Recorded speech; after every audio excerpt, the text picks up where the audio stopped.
നഗരസഭയിലെ CPM BJP മുന്നണിയുടെ വികസന വിരുദ്ധ ഭരണത്തിനെതിരെ UDF ഒറ്റപ്പാലം മുനിസിപ്പൽ കമ്മിറ്റിയുടെ നേതൃത്വത്തിൽ ഫെബ്രുവരി 18 ബുധനാഴ്ച രാവിലെ 10 മണിക്ക് മുനിസിപ്പൽ ഓഫീസ് മാർച്ച് സംഘടിപ്പിക്കും. 2025-26 വാർഷിക പദ്ധതി നിർവഹണത്തിലെ പാളിച്ചകളും നിയമവിരുദ്ധമായ നടപടികളും നഗരസഭയുടെ വികസനത്തെ സാരമായി ബാധിച്ചിരിക്കുകയാണെന്ന് UDF നേതാക്കൾ വാർത്താ സമ്മേളനത്തിൽ ആരോപിച്ചു. ഒറ്റപ്പാലം നഗരസഭയുടെ 2025-26 വാർഷിക പദ്ധതിയുടെ നിർവഹണം നടപ്പാക്കാൻ കഴിയാത്ത സാഹചര്യമാണ് നിലവിലുള്ളത്. നിയമാനുസൃതമല്ലാത്ത നടപടികൾ സ്വീകരിച്ചതാണ് ഇതിന് കാരണമായിട്ടുള്ളത്. 5/2/2026 നടപ്പ് വർഷത്തെ പദ്ധതികൾ ഭേദഗതി ചെയ്യുന്നതിന് വേണ്ടി കൗൺസിൽ യോഗം ചേർന്നുവെങ്കിലും ഇത് നിയമാനുസൃതമായിരുന്നില്ല.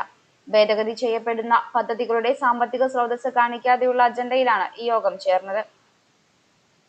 ഈ അജണ്ടയിൽ പാസാക്കിയ ഭേദഗതി പ്രൊജക്ടുകൾ 7/2/2026 ചേർന്ന DPC യോഗം അംഗീകരിച്ചില്ല. ഇത് നഗരസഭയുടെ വികസന പ്രവർത്തനങ്ങളെ സാരമായി ബാധിച്ചുകൊണ്ടിരിക്കുകയാണ്. നഗരസഭാ ഭരണസമിതിക്ക് നേതൃത്വം നൽകുന്ന CPM BJP നേതൃത്വവും നിയമാനുസൃതമല്ലാത്ത അജണ്ട തയ്യാറാക്കിയ നഗരസഭാ സെക്രട്ടറിയും ഇതിന് ഒരുപോലെ കുറ്റക്കാരാണ്.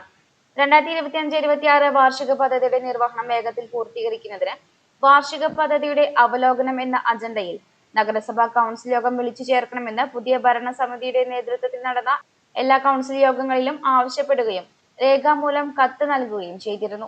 എന്നാൽ വാർഷിക പദ്ധതിയിലെ നിയമവിരുദ്ധമായ പ്രൊജക്ടുകളും തട്ടിപ്പുകളും പുറത്തുവരുമെന്നതിനാൽ വാർഷിക പദ്ധതിയുടെ അജണ്ടയിൽ ഇതുവരെയും കൗൺസിൽ യോഗം ചേർന്നില്ല. നടപ്പു വർഷത്തെ പദ്ധതികൾ വേഗത്തിൽ പൂർത്തിയാക്കുക എന്നതും ഞങ്ങളുടെ ആവശ്യമായിരുന്നു. ഇത് അംഗീകരിച്ചില്ല. ഇത് അംഗീകരിക്കാത്തതിൽ ദുരൂഹതയുണ്ട്. 2026-27 വർഷത്തെ പദ്ധതി രൂപീകരണം സംബന്ധിച്ച സർക്കാർ ഉത്തരവ് നടപ്പാക്കാനും ഈ ഭരണസമിതിക്ക് കഴിഞ്ഞിട്ടില്ല. ഇത് നഗരസഭയുടെ വികസന പ്രവർത്തനങ്ങളെ സാരമായി ബാധിക്കും. കൗൺസിലിനെ മറികടന്നും കൗൺസിലിനെ ഇരുട്ടിൽ നിർത്തിയും പദ്ധതികൾ മുന്നോട്ട് കൊണ്ടുപോകുന്നത് ജനാധിപത്യ വിരുദ്ധവും നിയമവിരുദ്ധവുമാണ്. വെക്കാൻ കഴിയാത്ത പ്രൊജക്റ്റാണ് ചെയ്തിട്ടുള്ളത്. നിയമവിരുദ്ധമായ അജണ്ടയാണ് സമർപ്പിച്ചിട്ടുള്ളത്. 4.5 കോടി രൂപ എവിടുന്ന് കണ്ടെത്താനാണ്? ഒന്ന് പറയട്ടെ, എവിടുന്ന് കണ്ടെത്തും പറയട്ടെ. 4.5 കോടി രൂപയുടെ പദ്ധതി വെക്കുമ്പോൾ എവിടുന്നാണ് പദ്ധതി പറയണ്ടേ? ക്യാഷ് എവിടുന്ന പറയണ്ടേ? എവിടുന്നേയും കണ്ടെത്തുന്നൊക്കെയാണ് പറയുന്നത്. എങ്ങനെയെങ്കിലും കണ്ടെത്തുന്നൊക്കെയാണ് ഒരു മറുപടി സെക്രട്ടറി ഭരണസമിതി പറയും. എവിടുന്നേയും കണ്ടെത്തും.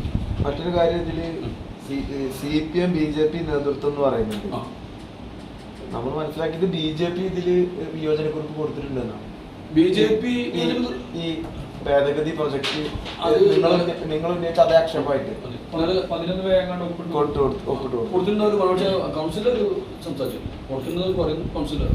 കൗൺസിൽ അവർക്ക് അനുകൂലമാണെന്നാണ്.